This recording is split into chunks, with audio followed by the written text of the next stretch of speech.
Ganitong luto ulit sa manok ang ating gagawin ngayon. Ako ngayon nakapagluto na ng ganito dati. Pero magluluto ulit tayo ngayon ay pahaning gayari ang masarap. Dini nga ay meron akong bagong katay na manok at hinugasan ko na, tinadtad ko na rin. Ari lulutuin natin ng kinitsapan. Una muna ay magpapainit na tayo ng mantika at pagka mainit na yan ay ilalagay na natin yung ating panggisa. Una muna ay bawang, ating sasangkusang-kutsahin. Atin lang palalabasin yung bango na re. Pagka yan ay medyo golden brown na ay ilalagay na natin yung ating isang sibuyas na ginayat.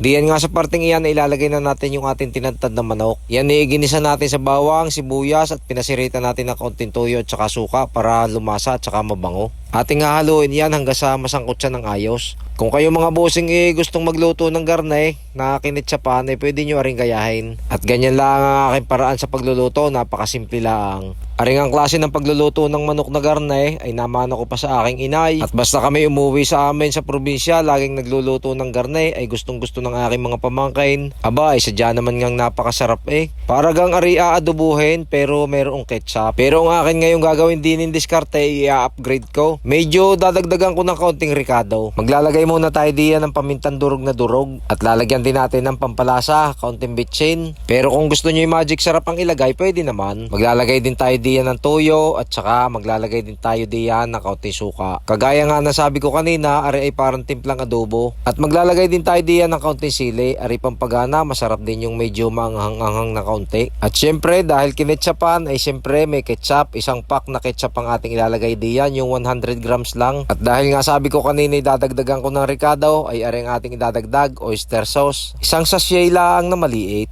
Pagkatapos nating ilagay ang mga ricado, siyempre ating halu-haluin. Tapos tatakloban natin hanggang sa magtubig ng kusa ang ating nilulutong yan.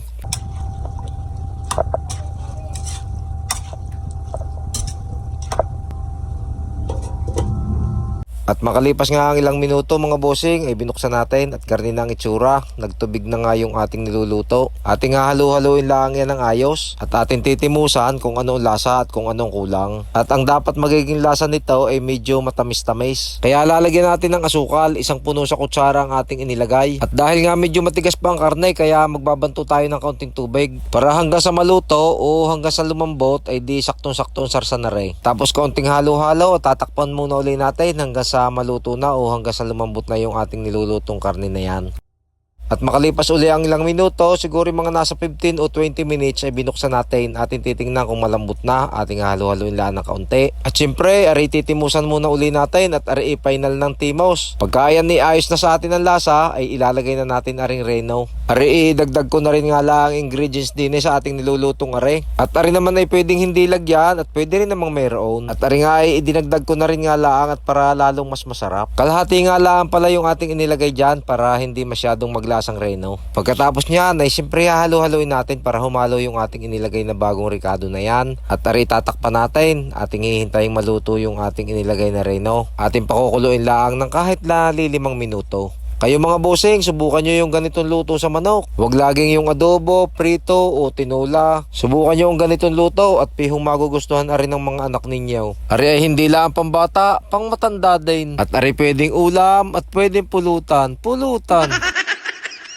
At ari na nga, pagkagarni na ang itsura ay luto na yan. Hindi na natin na rin pakakatagalan sa apoy at baka naman maigay yung sarsa. At saka baka naman masyadong lumambot yung karne, pangit din naman yung gayon. Kaya ari ayos na, luto na ari. At dahil nga masarap ang ulam pagka mainit at bagong luto, kaya tayo sasandok na. Tayo kakain muna at sadyang ginutom na nga ay kita nyo gayan. Pagkakabangaw ay pagkakasarap din naman. Ay siya paano, hanggang dito na lang uli ang bidyong aray at maraming salamat po lagi sa inyong panunod at suporta. Mabuhay po tayong lahat. God bless po.